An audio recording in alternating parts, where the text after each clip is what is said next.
welcome to day 9. Let me first check your previous homework. First, तुम क्यों परेशान थे? Why were you upset?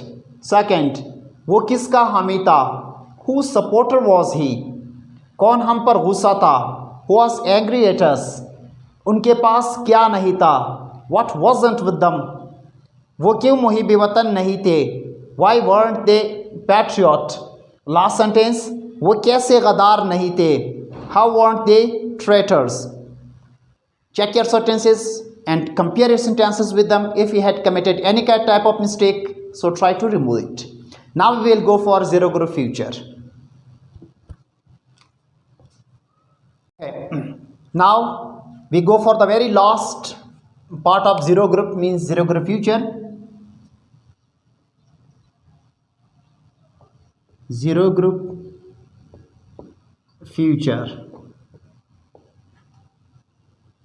ज़माना मुस्तक़बिल.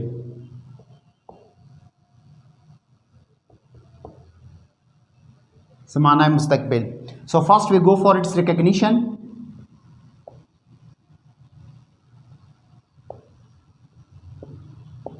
Recognition in Urdu means Urdu में पहचान.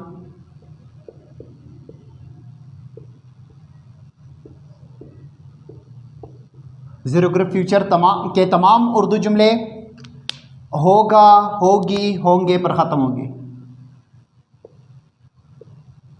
होगा या होगा, होगी, होंगे वगैरह, इसकी उर्दू पहचान है. Second, helping verb.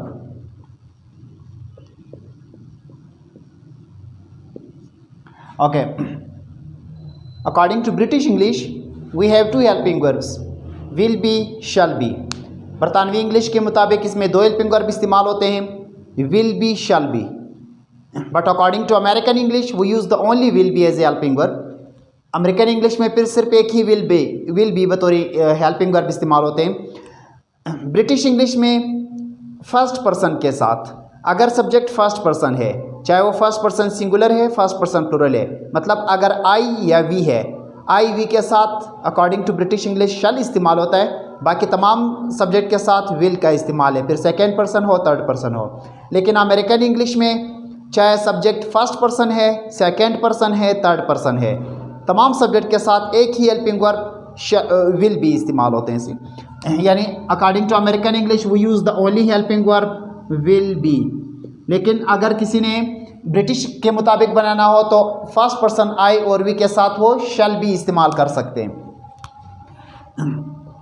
The very first type of sentences are called as affirmative sentences. Affirmative sentences means सादा जुमले. सादा जुमलों में we know that in affirmative sentences we always have subject at the beginning. Subject हमेशा सादा जुमलों में हमारे पास जुमले के शुरू में होता है. So subject plus will plus be and plus object. Here I have separated will and be with a plus. Will और बी के दरमियान हमने प्लस इसलिए इस्तेमाल किया है क्योंकि जब हम नेगेटिव जुमले बनाएंगे तो नॉट विल और बी के दरमियान आएगा, इनके बीच आएगा. So now we are making these sentences according to American English. American English के मुताबिक बनाते हैं. That is why there is not any use of shall be. Shall be का इस्तेमाल इसलिए इसमें नहीं है क्योंकि ये अमेरिकन के मुताबिक हम बनाते हैं. तो subject plus will plus be plus object. मिसाल के तौर पर अगर हमारे पास कोई जुमला है जैसा कि वो एक कामयाब इंसान होगा,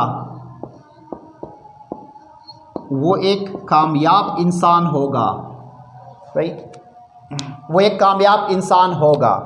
now he will be a successful man.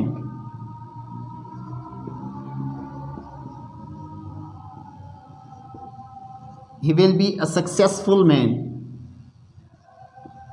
वो एक कामयाब इंसान होगा. ही will be a successful man. या इसी तरह मैं वहाँ मौजूद होगा।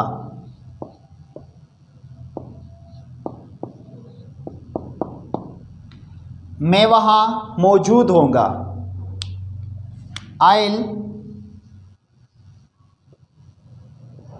I'll be present there।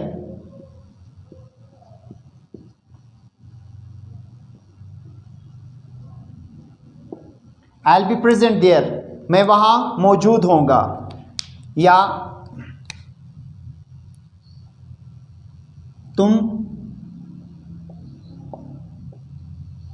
तुम उनसे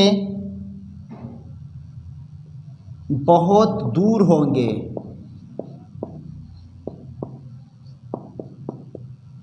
तुम उनसे बहुत दूर होंगे।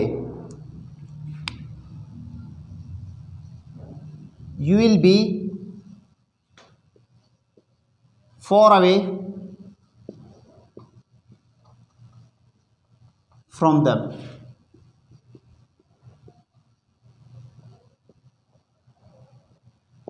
You will be far away from them। तुम उनसे बहुत दूर होंगे। यानी तमाम सब्जेक्ट के साथ, चाहे वो फर्स्ट पर्सन है, सेकंड पर्सन है, थर्ड पर्सन है, तमाम सब्जेक्ट के साथ विल बी प्लस ऑब्जेक्ट इस्तेमाल करते हैं according to American English. But if you are using this formula is according to British, like I mention in the beginning that you can put shall with first person like I and we. I और we के साथ फिर आप शल का इस्तेमाल कर सकते हैं अगर आप ब्रिटिश के मुताबिक बनाना चाहे तो। We are making its negative sentences।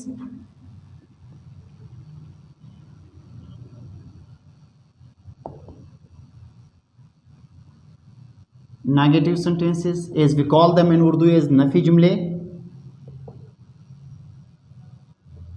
We know better that while making negative sentences of any tense, the only change we bring is just to put not after helping verb of the related tense। किसी भी tense के negative जुमले बनाने हो, उसी tense के helping verb के बाद नॉट का इजाफा कर दें। मिसाल के तौर पर subject now main helping verb is will, will plus not plus be plus object. Is we have will, यहाँ पर हमारे पास वेल इस्तेमाल किया गया है।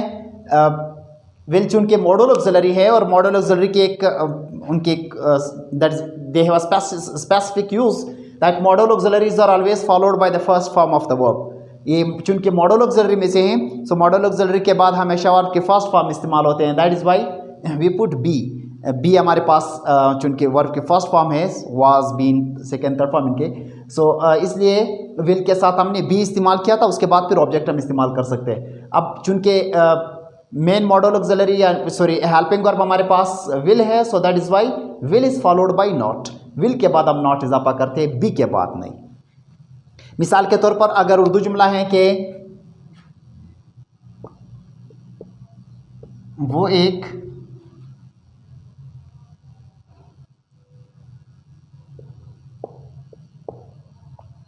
नाउमीद शख्स नहीं होगा, वो एक नाउमीद शख्स नहीं होगा। He will not be a hopeless man।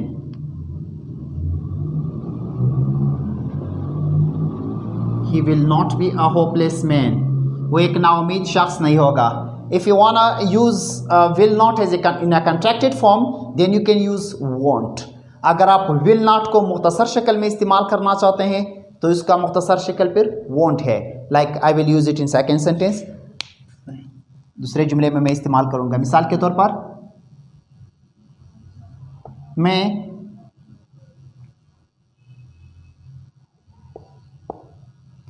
उनके साथ नहीं होऊंगा।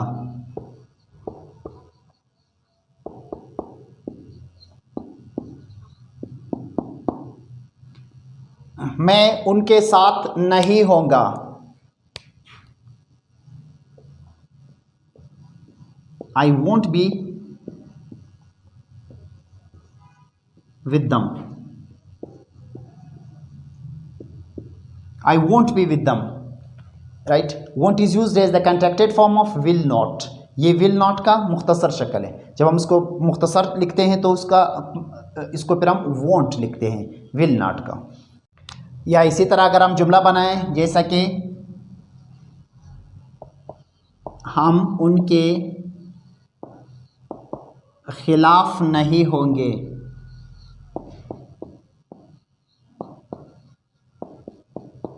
हम उनके खिलाफ नहीं होंगे।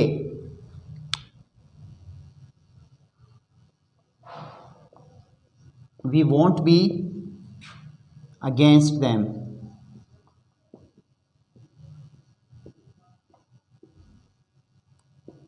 We won't be against them. हम उनके खिलाफ नहीं होंगे।